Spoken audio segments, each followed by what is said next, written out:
Okay, so you've been inside too long, haven't you? Not just physically, though, maybe that too, but energetically, emotionally, spiritually. You've been inside your own head, inside your routine, inside your comfort zone, inside the same four walls, the same thoughts, the same patterns, the same limited view of what's possible. And while you've been in there, while you've been playing it safe, while you've been waiting for the right moment or the right feeling or the right circumstances, something has been trying to reach you. Something significant, something that could shift everything. But it can't reach you where you are. It needs you to move. It needs you to get out of the house. And I mean that literally and metaphorically. There's a miracle trying to find you right now, an opportunity, a connection, a moment of synchronicity, a turning point. But miracles don't usually knock on your door. They happen in the world, in movement, in unexpected places, in moments when you're open and available and actually present in your life instead of hiding from it. So let's explore this. Why you need to get out of the house, what might be waiting for you when you do, what you've been avoiding by staying in, and how your physical movement might catalyze the energetic shifts you've been praying for while sitting still. Take what resonates here. This is about action and openness. You remain in control of your choices. Always. This is simply an invitation to consider that maybe, just maybe, staying where you are isn't serving you anymore.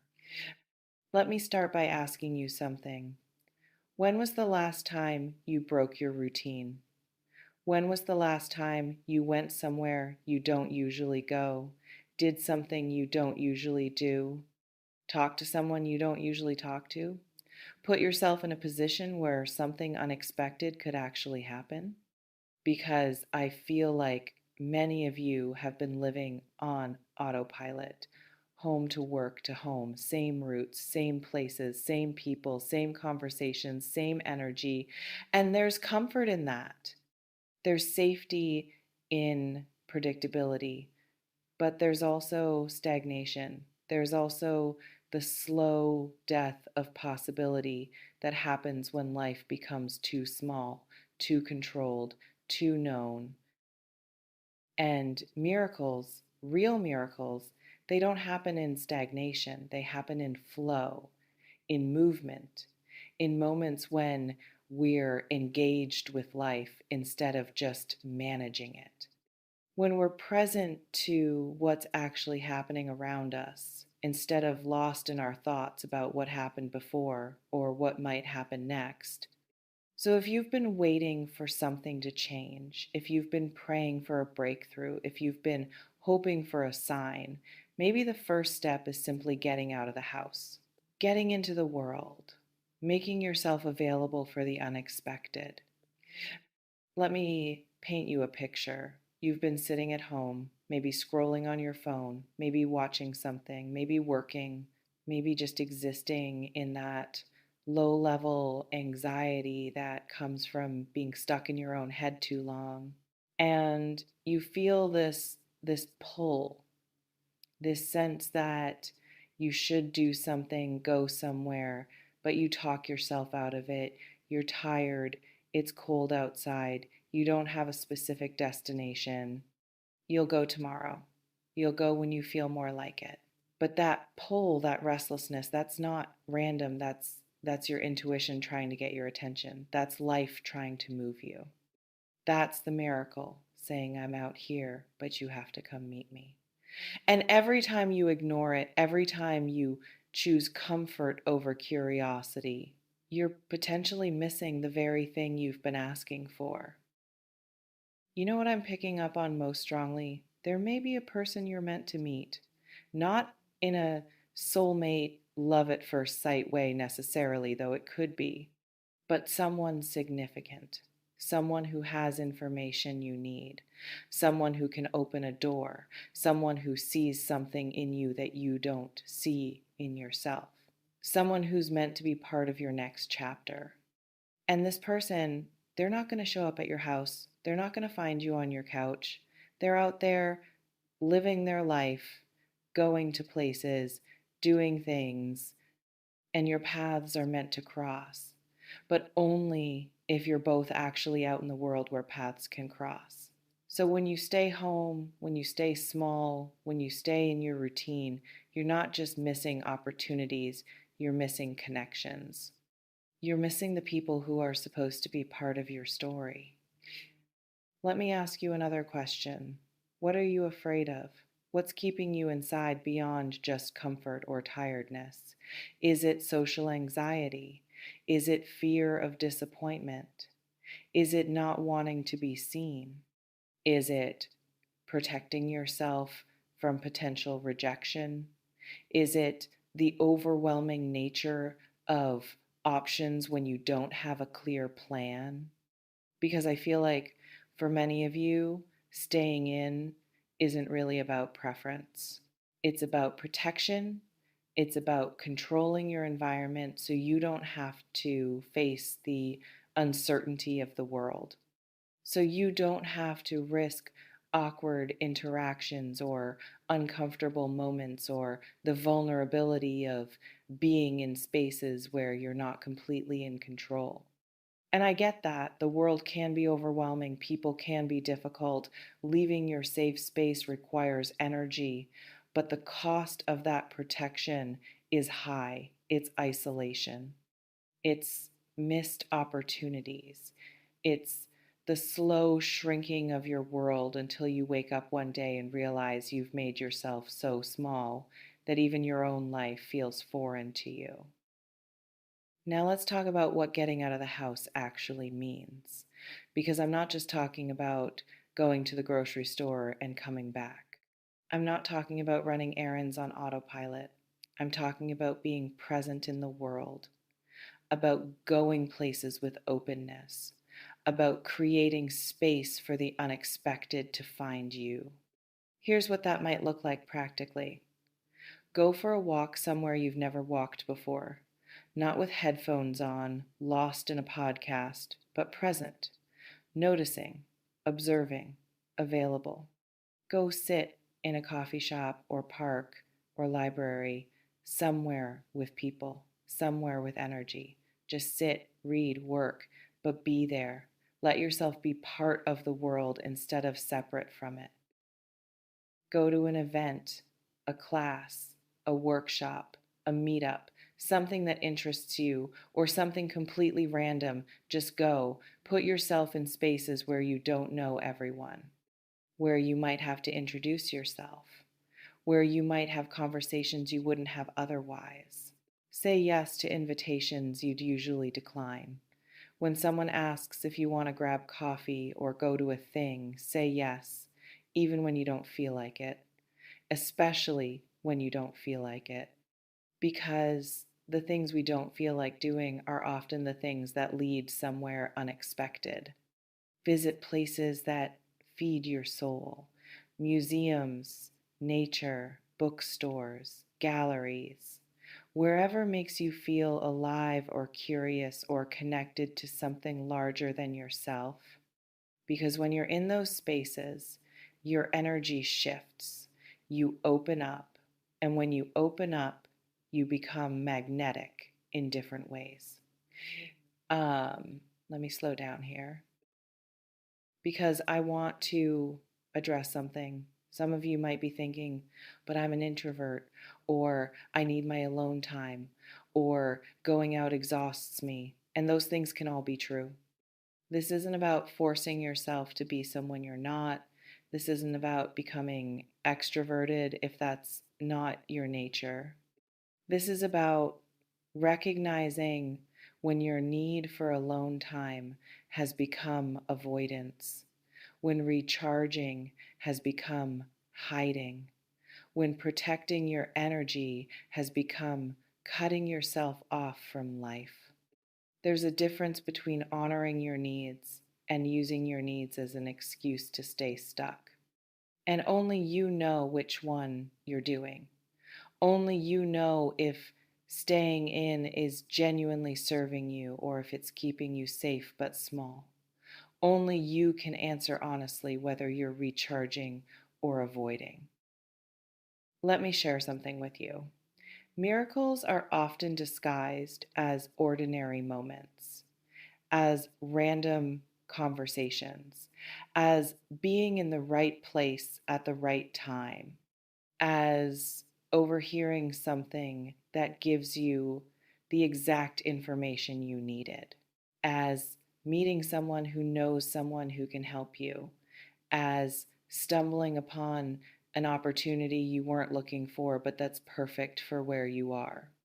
And these moments, they look like luck from the outside, like coincidence, like good fortune, but they're not random.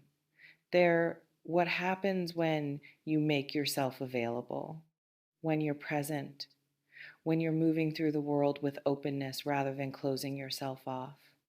People who experience a lot of lucky breaks, they're usually people who are out there, who are engaged, who are saying yes to things, who are creating opportunities for serendipity to occur. And people who wonder why good things never happen to them, they're often people who are barely participating in their own lives. You know what else I'm sensing? Some of you have been waiting for a sign before you take action, waiting for clarity before you move, waiting to feel ready before you start. But that's backwards. Movement creates clarity. Action reveals the path. Getting out of the house shows you what the next step is. You don't get the full map before you start the journey. You get the next step, then the next, then the next. So if you're waiting to know where you're going before you leave, you'll never leave. If you're waiting to have a plan before you act, you'll stay stuck in planning forever. Sometimes you just have to move and let the movement show you where you're meant to go. Let me paint you another picture. It's this weekend. You decide to get out of the house. You don't have a big plan. You just go somewhere, a park, a cafe, a community event. You sit down, you're present, you notice your surroundings, and then something happens. Someone sits near you and you start talking, or you overhear a conversation that sparks an idea, or you see a flyer for something that interests you, or you just feel better, lighter, more alive than you've felt in weeks. And that feeling, that aliveness, that's not nothing, that's everything. Because when you feel alive, when you feel connected to the world around you, you show up differently. You make different choices, you notice different things, you attract different energy. And that shift in energy, that's often what precedes the miracle. Now, let's talk about timing, because I feel like there's a window right now, a period where the energy is particularly ripe for unexpected positive developments, where the universe is particularly responsive to movement, where your actions carry more weight than they might at other times.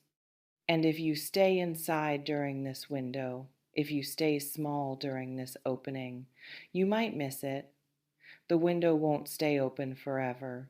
Energy shifts, opportunities pass, and months from now, you might look back and wonder what would have happened if you'd just gotten out of the house when something in you was telling you to. So don't wait, don't overthink it, don't analyze it to death. Just go. This week, tomorrow, today, if possible. Break the pattern, disrupt the routine. Get out into the world and make yourself available for whatever wants to find you. Let me ask you something else. What would it cost you to try this? What's the actual risk? Maybe a few hours of your time, maybe some minor discomfort, maybe feeling awkward for a moment. That's it. Those are the stakes. And what's the potential gain? Everything. A conversation that changes your perspective, a connection that opens a door, an idea that transforms your direction, an opportunity you couldn't have imagined, a moment that becomes a turning point. The risk reward ratio here is wildly in favor of action. Low risk, high potential reward. But we often do the opposite. We avoid low risk actions because of discomfort while staying in high risk situations like stagnation and isolation because they're familiar. Drop a comment if you already know you need to get out more, but you've been making excuses, because naming it reduces its power over you. You know what else I'm picking up on? The miracle that's incoming. It might not look like what you expect. You might be hoping for one thing, and what shows up is something completely different. And you could dismiss it because it doesn't match your expectations. You could overlook it because it doesn't arrive in the packaging you were looking for. So when you get out there, when you make yourself available, stay open. Don't be so fixed on one specific outcome that you miss the actual gifts being offered. The miracle might be a friendship, might be an insight, might be an opportunity in a field you never considered, might be a resource you didn't know existed, might be healing, might be joy, might be connection. Trust that what shows up is what you need, even if it's not what you thought you wanted. Let me share something else with you. There's magic in novelty, in newness, in breaking patterns. When you do something different, when you go somewhere new, your brain wakes up. You become more alert, more present, more observant. You notice things you wouldn't notice in your regular routine. And that heightened state of awareness, that's when synchronicities happen. That's when you're most likely to encounter exactly what you need. So actively seek novelty, even small novelty. Take a different route, go to a different store, sit in a different chair. Anything that disrupts autopilot and brings you into the present moment. Because presence is where magic lives. Presence is where miracles can reach you. Let's sit with this for a moment. What if getting out of the house isn't just about what you might encounter externally? What if it's also about what it does for you internally? What if movement in your physical space creates movement in your emotional and mental space? What if changing your environment helps you see things differently? What if being around people and energy and life reminds you of who you are beyond your thoughts and worries and routines? Because isolation does things to us. It makes our problems seem bigger. It makes our perspectives narrower. It makes our worlds smaller. And sometimes the best thing we can do for ourselves is simply get out into the world and remember that there's more to life than what's in our heads. Let me offer you something practical. Make a commitment right now. Decide that this week you're going to get out of the house at least 3 times, not for errands, not for obligations, but for openness, for possibility, for being present in the world. 3 times. That's not excessive. That's not overwhelming. That's doable even for the most introverted or busy or exhausted person. 3 times this week, put yourself somewhere with an open heart and an open mind. See what happens. Notice what you notice. Pay attention to how you feel. Track whether anything shifts. And then decide if this practice is worth continuing. You know what else might be helpful? Invite someone to come with you. Not someone who will keep you in your comfort zone, but someone who's also ready for something different. Someone who's also feeling stuck. someone who would benefit from breaking their routine too, because sometimes having a partner in exploration makes it easier, makes it feel less scary, makes it more likely you'll actually do it instead of just thinking about it. And there's something powerful about two people showing up with intention, about creating a small adventure together, about witnessing each other's openness. It amplifies the energy. It makes the experience more memorable. It creates accountability. Let me ask you one final question. What would your life look like 6 months from now if you made this a practice? If every week you intentionally got out of the house, broke your routine, made yourself available for the unexpected, what connections might you have that you don't have now?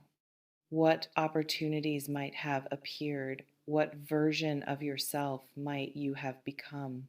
Because I feel like this isn't just about one miracle. It's about a way of living. It's about being engaged with life rather than hiding from it. It's about participation rather than observation. And when you live that way, when you're actively present and open and moving, miracles stop feeling rare. They start feeling natural. Like, of course, good things happen. Like, of course, opportunities show up. Like, of course, life surprises you in positive ways because you're creating the conditions for those things to occur. Take what resonates from this reading, leave what doesn't, and remember that you remain in control of your choices, of your actions, of whether you stay inside or venture out. A miracle may be incoming, or maybe multiple miracles.